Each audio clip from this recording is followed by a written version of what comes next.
من اللہ علی المؤمنین اذ بعث فیہم رسولا. اللہ تعالیٰ نے تم پر احسان کیا ہے، یعنی مومنین پر احسان کیا ہے، اور احسان یہ کیا ہے کہ اس نے تمہارے اوپر کتاب نازل فرمایا. اس نے تم ہی میں سے ایک رسول کو تم منتخب کر کے معلم بنا کر تمہارے پاس بھیجا اور سمجھانے کے لیے ان کو بھیجا. تم کو پڑھ کر بھی سناتے ہیں اور سمجھاتے ہیں، اور اس پر عمل کر کے بھی بتاتے اور سمجھاتے ہیں. قانون یہ ہے اور اس کو اس طرح سے عمل کیا جائے گا، یہ میرا احسان ہے. لقد من اللہ علی المؤمنین اذ بعث فیہم رسولا منہم یتلو علیہم آیاتی. وہ قرآن کی دستور کو پڑھ پڑھ کر سناتا ہے اور یہ کہتا ہے کہ یہ اللہ کا دستور ہے. اگر یہ کرو گے آنکھ صحیح رہے گی، اگر یہ کرو گے کان صحیح رہے گا، یہ کرو گے زبان صحیح رہے گی، اس پر عمل کرو گے ہاتھ صحیح رہے گا، اس پر عمل کرو گے تمہارے معدے صحیح رہیں گے، اس پر عمل کرو گے تم ٹھیک ٹھاک رہو گے، روح کی بیماری سے بھی ٹھیک رہو گے اور جسمانی بیماری سے بھی ٹھیک رہو گے. یہ نبی بھیجا ہوا یہ میرا احسان ہے جو کتاب پڑھتا ہے. یتلو علیہم آیاتی وَيُعَلِّمُهُمُ الْكِتَابَ وَالْحِکْمَةَ وَإِنْ كَانُوا مِنْ قَبْلُ لَفِي ضَلَالٍ مُبِينٍ. اللہ کتاب کو بھیجا، اللہ رسول کو بھیجا، اللہ رسول کو حکم دیا، وہ رسول کتاب پڑھتا ہے، تلاوت کرتا ہے، اس کی فضیلت بتاتا ہے، اس کے معانی کو بتاتا ہے، اس کے حکمت کو بتاتا ہے، اصلی قانون کو بتاتا ہے، آنکھ کے قانون کو بتاتا ہے، ناک کے قانون کو بتاتا ہے، کان کے قانون کو بتاتا ہے، دماغ کے قانون کو بتاتا ہے، ہاتھ کے قانون کو بتاتا ہے، زندگی کی حالت کو بتاتا ہے، موت کی حالت کو بتاتا ہے، تقدیر کے حصے کو بتاتا ہے، اللہ کی خالقیت کو بتاتا ہے، اللہ کی ربوبیت کو بتاتا ہے، اور دنیا میں کیسے چلو گے بتاتا ہے، کس رخ کو اختیار کرو گے بتاتا ہے، جنت والے رخ کو بتاتا ہے. اگر اختیار کرو گے تو جنت ملے گی، وہاں آرام ملے گا اور وہاں تم کو آسانی ملے گی. ان الذین آمنوا وعملوا الصالحات لهم جنات تجری من تحتها الانہار ذالک الفوز الکبیر.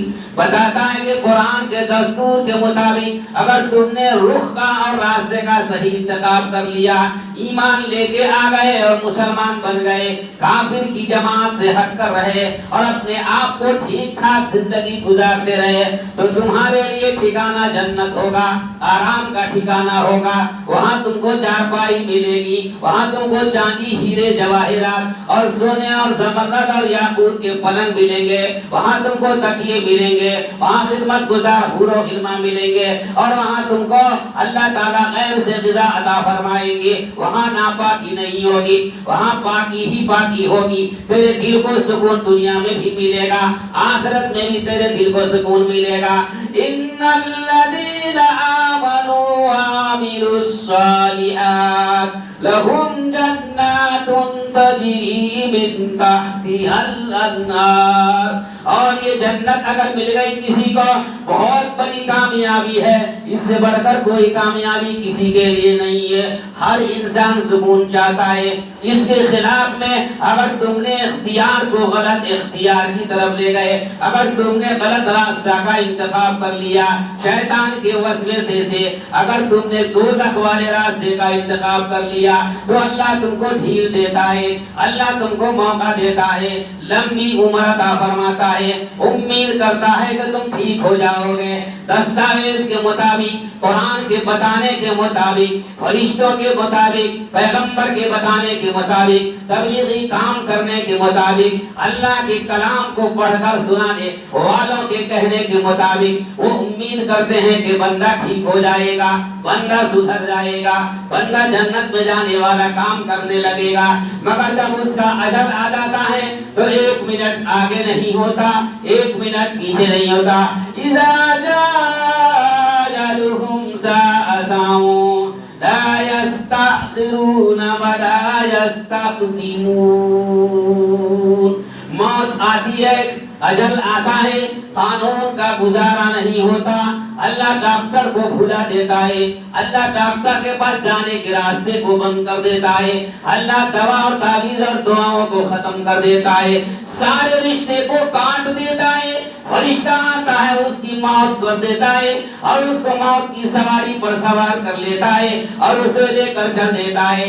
عمل ساتھ میں جائے گا، نیکی کا عمل کیا تو جنت میں لے جائے گا، برائی کا عمل کیا تو دوزخ میں لے جائے گا۔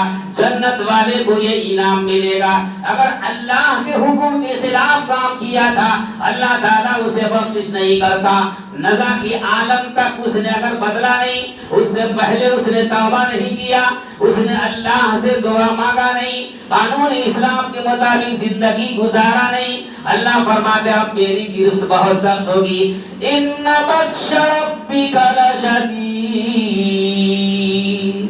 ہماری پکڑ بہت زبردست ہے، ہم جب پکڑ لیں گے تو تم کو کوئی چھڑانے والا نہیں ہوگا، کوئی تم کو مددگار نہیں ہوگا، اور اس وقت تمہاری کوئی ہدایت کے لیے کوئی بھی تم کو تبلیغ کرنے نہیں آئے گا۔ ان بطش ربک لشدید انہ هو یبدئ ویعید۔ موت کے بعد تم اس بھروسے میں نہ رہو مر کر جل کر خاک میں مل کر ختم ہو جائیں گے اور پھر ہمارا وجود نہیں ہوگا تو ہم سے حساب کتاب کون لے گا؟ ہرگز نہیں۔ انہ هو یبدئ ویعید، جس نے پہلی بار پیدا کیا ہے وہ دوبارہ پیدا کرنے پر قدرت رکھتا ہے۔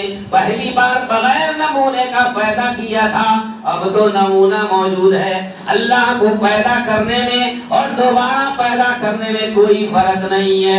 انہ هو یبدئ ویعید، اس لیے تو مالک کائنات ہے۔ اگر تم معافی مانگ لیتے اللہ معاف کر دیتا اور رحمت کی بارش برسا دیتا۔ تم نے معافی نہیں مانگی اور تم نے رب کے قانون کو اپنی زندگی میں جاری نہیں کیا، اس لیے اللہ فرماتا ہے انہ هو یبدئ ویعید وهو الغفور الودود ذو العرش المجید۔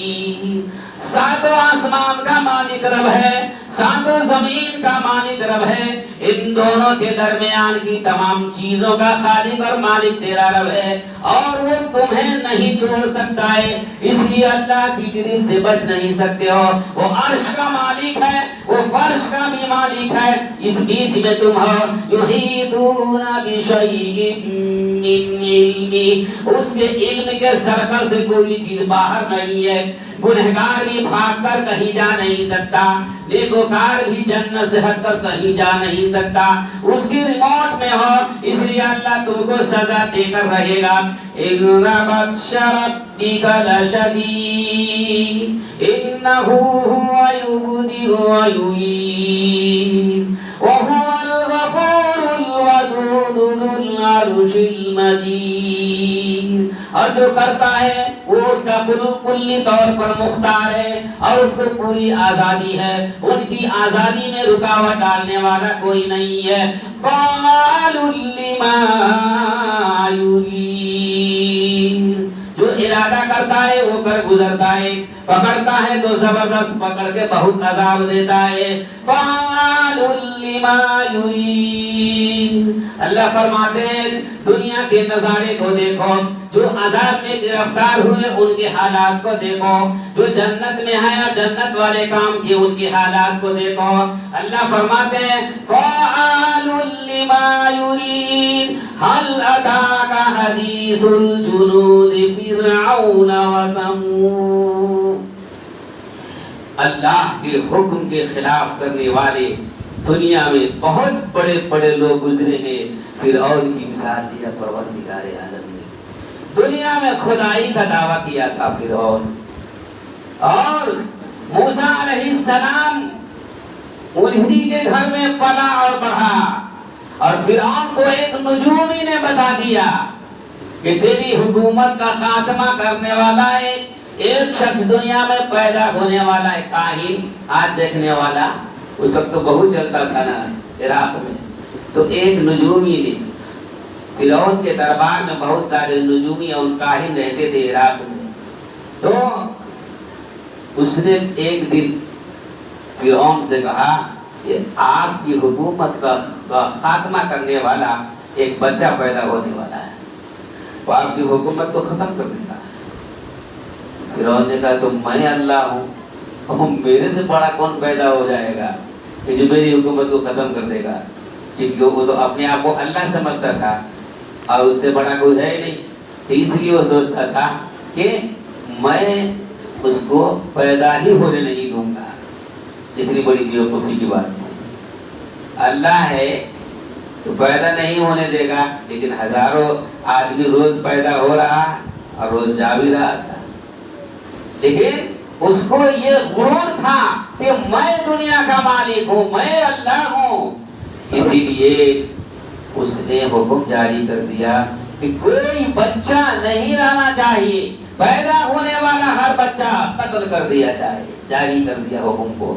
چنانچہ لاکھوں اور اربوں بچے کو ختم کر دیا گیا۔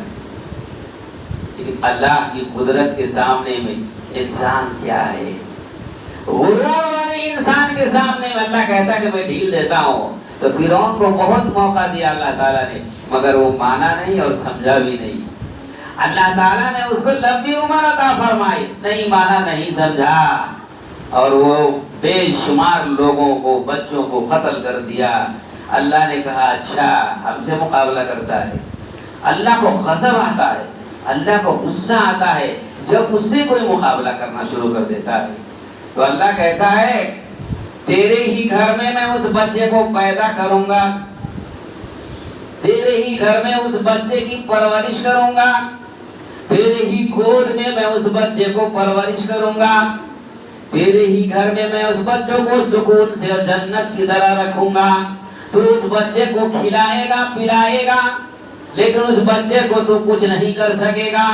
وہ بچہ بچپن میں ہی تیری داڑھی پکڑ کر ہلائے گا، وہ بچہ بچپن میں ہی تجھ کو اشارہ کرے گا میں تیری حکومت کا ختم کرنے والا ہوں، لیکن تیری سمجھ سے باہر ہو جائے گی اور تم اس کو کچھ نہیں کر سکو گے، اور تیرے ہی گھر سے پل پڑھ کر تیری حکومت کو ختم کرے گا۔ ایسے ہی ہوا۔ اللہ تعالیٰ فلسطینی اور فرعون کی قوم قبطی، فرعون جس خاندان سے تھا اس کا نام قبطی خاندان تھا، قبطی خاندان اور اسرائیلی خاندان میں لڑائی چلتی آ رہی تھی، فلسطینی اور مصری لوگوں میں اور قبطی مصری لوگوں میں لڑائی چلتی آ رہی تھی خاندانی۔ تو فرعون اسرائیلیوں پر بہت ظلم کرتا تھا، اور اللہ تعالیٰ نے بنی اسرائیل پر بہت انعام عطا کیا تھا، اور وہ بھی بہت بےہودہ نکلا۔ انعام کے بعد بھی اللہ کی شکر گزاری نہیں کیا۔ لیکن جس زمانے میں فرعون کے قبضے میں رہ کر ایران کی راجدھانی کے تحت میں مصر میں اور فلسطین میں بسنے والے جو یہ بنی اسرائیلی یعقوب علیہ السلام کی 12 اولادیں تھیں، ان لوگوں پر بڑا ظلم کرتا تھا فرعون، اور اسی لیے ظلم کرتا تھا کہ ہمیشہ سے فلسطینی اور مصری لوگوں کی حکمرانی رہی ہے، اور ہر حاکم چاہتا ہے کہ ہمارا یونٹ بڑھا رہے، ہمارا ووٹ بڑھا رہے، اسی لیے اس کے مخالف میں جو ہوتا ہے اس کو ختم کرنے کے چکر میں رہتا ہے، اور اس کے بڑے لیڈروں کو آگے بڑھنے نہیں دیتے ہیں۔ اسی لیے فرعون نے یہ سوچا کہ ہماری حکمرانی قیامت تک رہنی چاہیے، اس لیے بنی اسرائیلی جو بہادر نوجوان لوگ تھے ان کو چن چن کر قتل کر رہا تھا۔ اور جب یہ بات معلوم ہو گئی تو بنی اسرائیلیوں کے لڑکوں کو جو پیدا ہو رہے تھے خاص طور سے ان کو قتل کر رہے تھے، اپنے قبطی خاندان کے بچوں کو ختم نہیں کر رہے تھے، اس لیے کہ اس کے خاندان کے تھے، اس کی سرداری سب مان رہے تھے، اور بنی اسرائیلی لوگ فرعون کی سرداری نہیں مان رہے تھے، اس لیے بنی اسرائیل میں پیدا ہونے والے بچے جو ہو رہے تھے اس کو قتل کرنا شروع کر دیا، اور بہت سارے بچوں کو قتل کر دیا۔ اللہ تعالیٰ کہتا ہے کہ جسے اللہ رکھے اسے کون چکے، اللہ تعالیٰ نے، آپ تو جانتے ہی ہیں نیٹ پر سب کچھ آ رہا ہے. مختصر یہ ہے کہ فرعون کے گھر میں اللہ تعالیٰ نے موسیٰ علیہ السلام کو پیدا کر کے پالا پوسا پڑھایا. 18 سے 19 سال کی جب عمر ہوئی تو اللہ تعالیٰ نے کہا کہ اب فرعون سے الگ ہو جاؤ. الگ ہونے کا سبب پیدا کیا. ایک بنی اسرائیلی اور ایک قبطی فرعونی خاندان کا شخص آپس میں لڑ رہا تھا. موسیٰ علیہ السلام جا رہے تھے. بنی اسرائیل نے دیکھا کہ تو ہماری قوم کے سردار موسیٰ علیہ السلام ہیں، اسی لیے ذرا ان کو شکایت کرو، میری مدد کر دیں گے. موسیٰ علیہ السلام نے دیکھا بھی اور شکایت بھی کیا تو دوڑ کر آئے. ایک غصہ زور سے ہمارا بنی قبطی کو فرعونی کو، تو وہ بیچارہ غصے سے نیچے چلا گیا. ختم ہی ہوئی، انا للہ، ختم ہو گیا. اب ان کو ڈر پیدا ہوا کہ ارے اب تو فرعون ہماری گرفت کرے گا. تو اللہ تعالیٰ کا حکم ہوا، الہام ہوا، اے موسیٰ اب تم یہاں سے بھاگ چلو. تو وہاں سے نکل کر چلے گئے مدین کی طرف. شعیب علیہ السلام کے گھر میں ٹھکانہ پایا. بہت لمبی وقت کہانی ہے. وہیں پر رہے، تھوڑے دنوں تک آرام کیا، ان کے بکریاں چرائے. اور موسیٰ علیہ السلام کی بیٹی سے آپ کی شادی ہوئی. اور پھر کوہ طور پر گئے اور میدان تیہ میں گئے. اور اس کے بعد بنی اسرائیل کی سرداری کی اور ان کی آپ نے جو ہے باغ ڈور لیڈرشپ کو سنبھالا اور ان کو آگے بڑھانے کے لیے مجاہدہ کیا، تقریریں کی، سمجھایا. اور اس کے بعد آگے چلے اللہ کے حکم سے. پھر فلسطین پر آپ نے یوشع بن نون کے ذریعے سے قبضہ ہوا اور فلسطین میں بنی اسرائیل کی پھر حکومت ہوئی. اور اس کے ہی بیچ میں فرعون کے پاس موسیٰ علیہ السلام بلند کا آپ جاؤ اس کے پاس دن کی تعلیم جو کہتا ہے انا ربکم الاعلی. فرعون اعلان کرتا تھا انا ربکم الاعلی فاخذہ اللہ نکال الآخرة والأولى ان فی ذلک لعبرة لمن یخشی اانتم اشد خلقا ام السماء بناها رفع سمكها فسواها واغطش ليلها واخرج ضحاها. اللہ تعالیٰ بہت زبردست انداز میں موسیٰ علیہ السلام کو آگے بڑھایا اور اللہ تعالیٰ نے انعام دیا اور فرعون کے پاس بھیجا. پھر مناظرے ہوئے، سانپ کا قصہ ہوا اور پھر جو ہے بحر احمر میں لاٹھی مارے، بحر احمر دو ٹکڑا ہوا. فرعون پیچھا کیا. موسیٰ علیہ السلام اپنی قوم کو فرعون کے ظلم سے آزاد کرایا اور اس کے بعد آپ جو ہے بنی اسرائیل کی قوم کو لے کر فلسطین کی طرف چلے گئے. اور جب دریا میں پار ہوا فرعون بھی اس کے پیچھے چل پڑا تو اللہ تعالیٰ نے حکم دیا، دریا کو مل گیا اور اس کے اندر فرعون ڈوب گیا. ڈوبتا ہوا فرعون کہتا ہے وَأَغْرَقْنَا آلَ فِرْعَوْنَ وَأَنْتُمْ تَنْظُرُونَ. تم دیکھتے رہ گئے، میں نے فرعون کو ڈبو دیا. اللہ کہتا فرعون اس وقت مانگا تھا، دعا مانگا تھا آمنا برب ہارون و موسیٰ. تب کہا کہ اللہ تو کوئی اور ہے، میں موسیٰ اور ہارون کے رب پر ایمان لاتا ہوں. اتنا بڑا بیوقوف تھا کہ وہ مرتے وقت بھی یہ نہیں کہا کہ اپنے رب پر ایمان لاتا ہوں. اس نے واسطے سے کہا موسیٰ اور ہارون کے رب پر ایمان لاتا ہوں. اللہ مفسرین کہتے ہیں اگر فرعون اس وقت کہہ دیتا کہ میں رب کو پہچان لیا، میں اپنے رب پر ایمان لاتا ہوں، اللہ مغفرت کر دیتا اور پھر دریا کو ہٹا کر اس کو زندہ کر سکتے تھے اور ڈبوتے نہیں. لیکن اس نے اس وقت بھی کہا کہ چال بازی کی، دھوکہ کیا کہ موسیٰ اور ہارون کے رب پر ایمان لاتا ہوں، اپنے رب پر ایمان نہیں لاتا ہوں. مطلب بچ جائیں گے تو پھر اپنی سرداری کریں گے. اللہ نے کہا یہ نہیں ہو سکتا. فَأَخَذَهُ اللَّهُ نَكَالَ الْآخِرَةِ وَالْأُولَىٰ. ڈبو دیا، غرق کر دیا. یہ میں اس لیے سنایا آپ کو، اس لیے سنایا ہوں بڑے سے بڑے بادشاہ، بڑے سے بڑا ظالم، بڑے سے بڑا روبدار، بڑے سے بڑا وزیر، بڑے سے بڑا بادشاہ، بڑا خلیفہ، دنیا میں حکمرانی کرنے والا، مشرق سے مغرب تک اپنا حکم چلانے والا دنیا میں موجود نہیں ہے. خاک میں چلا گیا، راکھ بن گیا اور اس کا کوئی حساب کتاب نہیں ہے سوائے ہڈی کے ٹکڑوں کے اور جنگل میں کھنڈروں میں ان کے جسم کے پارٹس بکھرے پڑے ہوئے ہیں اور کوئی وہاں پر اس کی مددگار نہیں ہے.